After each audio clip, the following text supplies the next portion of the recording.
when it came to Donald Trump's election as a whole. A lot of the stuff when it came to his policies and respecting his base, I thought were perfectly in line with what I wanted. And the main thing I kind of wanted to fixate on, which I think you'd appreciate, is one, the vaccine response, right? Where a lot of people look at that as an overreach of government and an overreach of the fact that the FDA just sped run through the testing. I honestly thought it was a really good result, and to show the fact that I think that there can be a benefit to going about things in a very undemocratic way, right? Because we look at the amount of lives that the vaccine saved, and someone that we see as an inherently like authoritarian figure, honestly wound up saving a lot of lives, and I feel like he doesn't get enough credit for that. And honestly, it's one of the reasons why I wound up re-electing him and re-voting for him, because he strikes me as someone that is capable of not being afraid to bend the rules of government in order to pass through policies that actually can and do help people. So I think that in that argument, there is a very buried nugget of truth where, people were critical. Abe Lincoln, suspending habeas corpus for a little bit during the Civil War and everything. And you've got Trump, who I don't know if I would say Operation Warp Speed is an undemocratic way necessarily to approach trying to speed to the vaccine thing.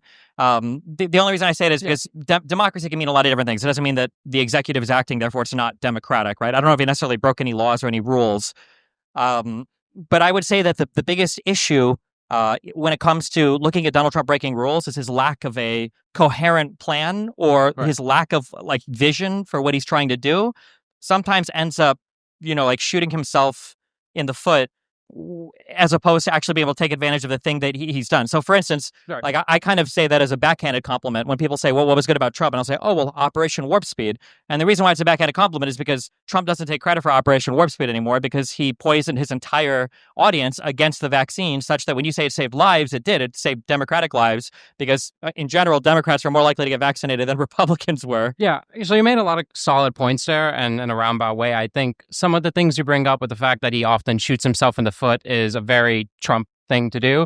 And I've watched it time and time again throughout his administration. And it's an unfortunate thing, but plenty of presidential administrations have shot themselves in the foot time and time again. And they've walked back on promises that they've made. The Obama administration famously never pulled out troops from Afghanistan, right? It took Donald Trump to that. And you can go bit by bit. I'm not trying to both sides it, but I feel like there's this hyper criticism. Of course, he's the president, but there's this hyper criticism on oh, Trump messed up. Trump shot himself in the foot. Well, at the same time, and I do strongly believe this, I think he's one of the most democratic presidents we've had, solely off of the fact that when he got elected, most of the positions and stuff that he backed his base on, he tried to do, right? Sure, but I think one issue I have is when people talk about failures of Trump, we switch to a passive voice, or we speak of things as though they never could have been otherwise. Like you just said, some things have happened under Trump that were unfortunate, or the fact that his audience was poisoned against vaccines was unfortunate. It wasn't unfortunate. That was Trump's fault.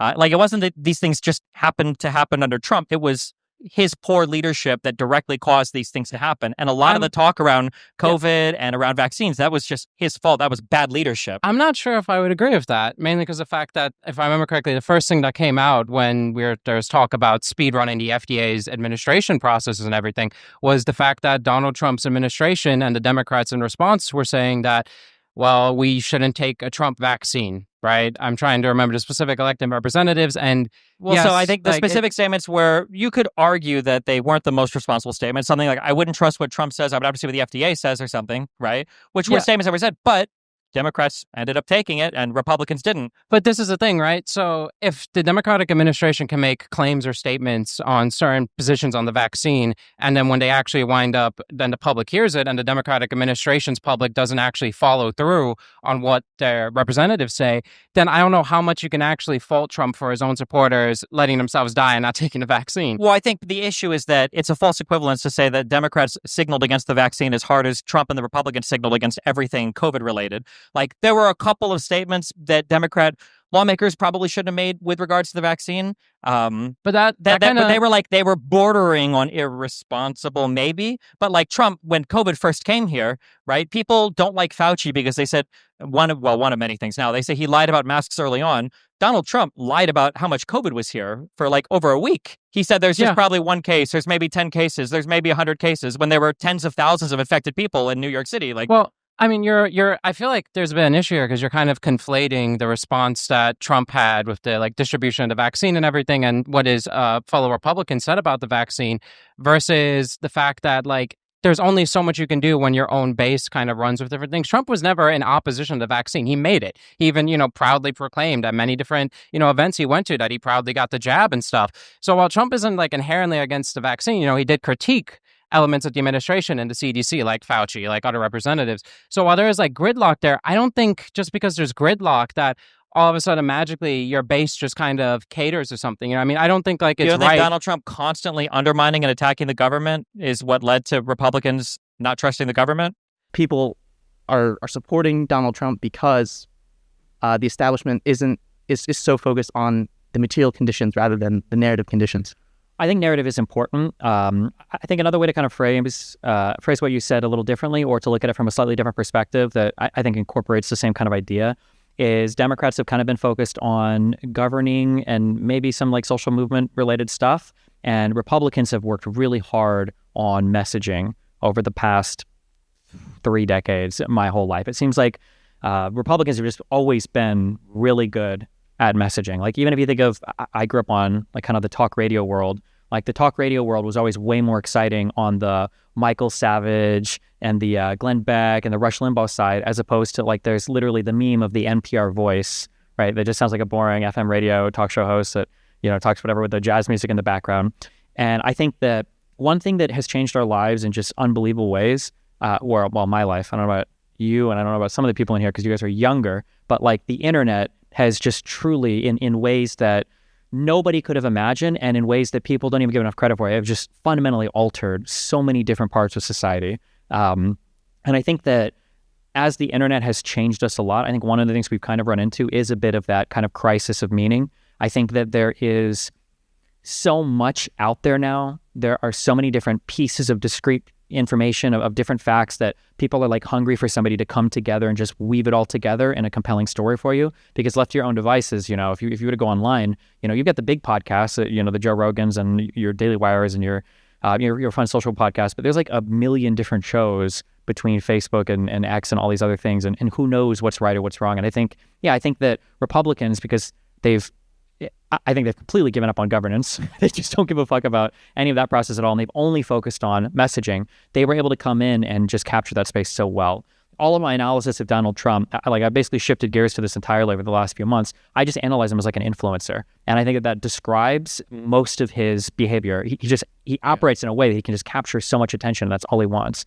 Right, but the reason why I think it's so important to work with Trump rather than to try to say we're going to get rid of Trump and then we're going to fix things. Like, I think that's a losing proposition to say we're going to get rid of Trump and then fix things, because Trump represents taking risk. And the thing that the establishment really has tried to avoid is to avoid taking risks. We're trying to avoid further harming the most marginal communities and the most marginal populations, because when you do something radical, when you do something big, it's going to disturb the system, and the people with the least amount of resources are going to be the most vulnerable to manage that transition. I would agree with you, but the issue is that he's just so far off in another world. That's the entire Republican Party. I know, but that's not good. So this is what I'm saying, that if you want to engage with the Republican Party, you have to start somewhere, and we may as well start with Trump. But the problem is, if you negotiate almost anything with that side, you've lost fundamentally like all the aspects that make America America. Why? Because Donald Trump fundamentally doesn't believe in rule of law or democracy or separation of powers or the Constitution. I don't know if that's true. Which part do you want to go into? He doesn't believe in separation of powers because he believes it is the ability to fight with the judiciary anytime he wants. He doesn't believe in rule of law because he literally has criminal immunity. He's a convicted felon. I mean, I agree with you that he is not acting as if he believes in those things. However, I think he's just an opportunist, right? Like, he doesn't believe in anything. I agree with that kind of. So it doesn't. So, but you can't work with an opportunist. This is a cancer, right? You can, because the whole point of liberalism is that when you work together with other people, that's the best thing for everyone. No, the point of liberalism is everybody involved has to believe in liberalism for it to work. Well, no, because you have. Like, liberalism is all about individuals. It's all about how everyone comes to the table with their own idea, with their own wants. And even you can say everyone is just ultimately selfish, and still liberalism works under those conditions, that I mean, would you consider it a liberal? If 80% of us all across the country agreed to abolish the Constitution, are we still a liberal society? I mean, like, what did we replace it with? Like, did we replace it with nothing? With a king. With a king. I mean, because you could do that. I mean, our Constitution could be amended, theoretically. That is possible. I'm just saying that for liberal, something that I think people don't give enough credit for is in any given group, everybody kind of has to agree to play by a set of rules. And when you start breaking those rules, you step out of bounds a little bit can be tolerated with, and you can negotiate a person back, but you can't you can't play with somebody who wants to play completely outside of the rules. If you had a sibling and you played I disagree with that. There's a difference between like playing with somebody who, like, if you played like chess with a sibling and they make a bad move and you're like, I'll let you take that back. Okay. Well, then you just play a different game. You play the game that they want to play. Yeah, but the game we want to play is democracy. And if they want to play a different game, we don't want to play that game. That's what I was saying. We're playing the different game means we're fundamentally losing. You can't just assume and assert that they don't want to play democracy. I don't have to assume it. I just listen to what he says and what he does. It's understandable that you're running into, and I think this happens to you in a lot of areas, where you run into a lot of bad arguments repeatedly. And I don't know how to say this without being kind of mean about it, but you often will short circuit a lot of arguments, right? I think that you see arguments coming, and so you kind of get ahead of them because you're tired of saying the same thing over and over again. Sure. And this is one where I think it's appropriate that whenever someone shows up and says, well, all the people in Congress are bought. However, for me, it's a big deal. I used to do some work in campaign finance stuff before being an attorney, and so it's just, I've seen some different sides of it, and that's why it's kind of a bit of a passion for me. With regards to Donald Trump, I think he and actually Eric Adams are really good examples of how we have positions in various forms of government that are especially vulnerable to money. I think that a congressperson or even a senator are actually less vulnerable to kind of the corrupting power of money in politics because their direct power in the government is harder to quantify, and it's harder for them to actually exert it as opposed to a governor, a mayor, a president. And so with Trump, I agree with you about Musk, that Musk is kind of a counterfactual to a lot of this stuff. But whenever you look at, to me, the way that Trump interacted with Musk, you're seeing that Trump is accepting the money to get what he wants. And then once Musk is counteracting it, it's easy for him to throw him away because he already has the money. Whenever you look at, say, some of his executive orders, which I write a weekly executive order report for the Pragmatic Papers, it's really boring. Sometimes there's something interesting, but usually not. There's been multiple really strange executive orders in which Trump is making very specific changes to policy for specific industries. Coal is an obvious one. Timber was one. And both of those donated heavily to his campaign, donated heavily to his inauguration ceremony. And then he wrote a specific executive order about nuclear energy. He wrote a couple of them about making nuclear energy more accessible, and they also donated heavily to him. Despite the fact that nuclear is not really part of his platform, there's kind of a GOP, kind of a right-leaning pro-nuclear as a counter to green energy. Yeah, so again, I'm not going to disagree that there can be corrupting influences here. So there's two big things. So one, the reason why a lot of these arguments get short-circuited is because people usually come with slogans of like, it used to be like corporations aren't people, or we need to get rid of Citizens United, and like that's the be-all and end-all. Yeah. I'd be in favor of a lot of different ways to shake things up. I just like ideas. One of my favorite ideas, that ironically, my good friend, unfortunately is in prison now, not Darius, but George Santos. Oh. I thought he gave me a really interesting idea where he said that if Congress, I guess sometimes how they don't actually make a budget, they just pass like a continuing resolution or whatever. Santos gave me the interesting study where he said that if Congress fails to pass a budget, then in the next election cycle, every single senator and congressman is forced into re-election. I thought it was very interesting that they're not you have to recycle the entire Congress because they couldn't pass a budget, which is probably one of the most fundamental basic jobs of Congress is to make sure that they can fund the government, So, and that's I thought it was really interesting. Yeah, no, why not? So when people have interesting ideas or things that I think could make positive changes, I'm definitely for it. So that's one thing. The second thing is, I think that people have to be careful. We've talked about this briefly on stream. Checks and balances in the government don't work to limit people from, I think, being ultimately corruptive. They work to limit people in a system that is to make sure that the system is working and is fun and fair, I would say, I guess, for everybody involved, right? That, like, I couldn't put anything in the rule book of Monopoly to help you win the game if your opponent shows up with a knife, right? I can't regulate that. Much the same that when Donald Trump is writing executive, like, I don't know what law we could have possibly passed to say the president's not allowed to start a cryptocurrency, that he has a 60% ownership in some company. Like, it's just impossible to regulate against that. Like, these are culture problems. These are culture problems, yeah. And go ahead, yeah. I hear you on that, and to be fair, like, I did prepare a pro-Trump argument in case there weren't enough people because of the venue change. Okay. And I prefer this one. I agree with you. Right now, we're rearranging chairs on the deck of the Titanic, and it's just, I'm interested in it. And then also, there's also like the thing that I thought was interesting. So like one of the things that Eric Adams was getting pressed on was like, unfortunately, right? So one of the things people say is like, you brought up earlier, raising money for your election and then how some people could rig that by loaning money to their own election campaign. And there's like this quid pro quo where other people are donating, but it's just to pay the guy back, right? So one of the counters that I often hear are public funding of elections, right? Have the city fund it. And that's the very thing that, in a very ironic way, I guess, Eric Adams took advantage of that public funding by using a foreigner, I think it was a guy from Turkey, to make false donations. So you still had like a quid pro quo there that was rigged because of the fact that they had like public funding for their elections. Not to say that that's a bad thing, they shouldn't do that. I'm just saying that I think that we have to be careful when we design a system. We're designing a system that works well, but you can't design a system against like bad actors. That's like what the police are hopefully for. Sure. I agree with you, but at the same time, I would push back lightly on that in the sense that I think it's really important that we construct a system for good actors and for one that bad actors can't take advantage of. I agree with you that the bad actors are going to be there and they're always going to be there and we're always going to have to fight against them. But the law that was struck down in Cruz versus FEC, what it did is it made it so that it was harder to do those things. And it's kind of like, yeah, we're never going to get everybody, but putting those roadblocks up, slowing people down, giving the authorities the time and the tools to be able to catch them, even if it's in the future, is really important. And